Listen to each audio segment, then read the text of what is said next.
A few years after I moved to Edinburgh, I found out that my great-grandfather had also come to this city 100 years earlier from India to study medicine. His brother also followed him to Edinburgh. अब्बा को London जाकर पढ़ने और doctor बनने का शौक़ था, मगर वालिद साहब रज़ामंद नहीं थे।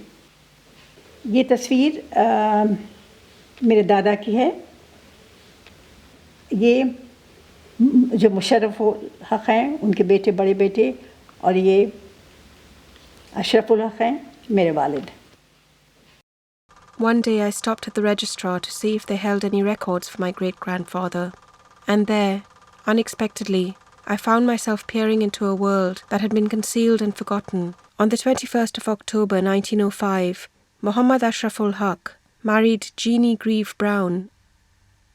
My name is Sana Bilgrami. I've spent a long time trying to track somebody down who might be a relative of Jane. Was Alfred Stowe Brown's daughter. Alfred was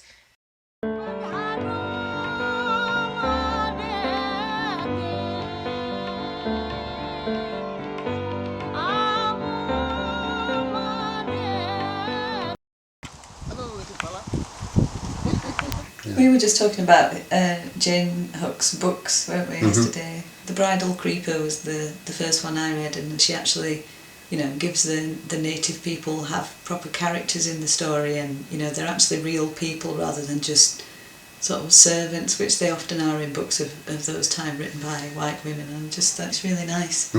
She just didn't have a narrow perspective on the difference between the British and the native people. Well, she's very independent. She was a suffragette, so it says a lot. And yet we were brought up on poetry and literature.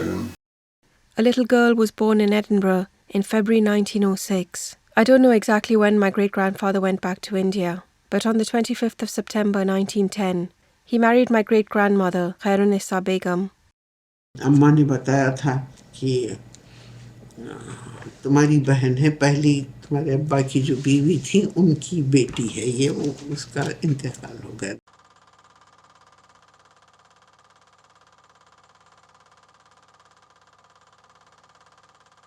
While she was in India, J. Grieve Brown worked at the British Station Hospital in Secunderabad, next to the city of Hyderabad, where my great-grandfather lived and worked as a military doctor.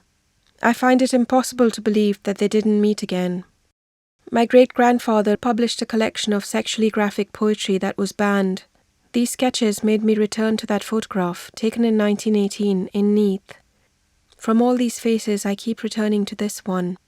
It seems familiar, the broad jawline, the wide eyes, thin sculpted lips, and her open face. I want to believe this is the elusive Jeannie,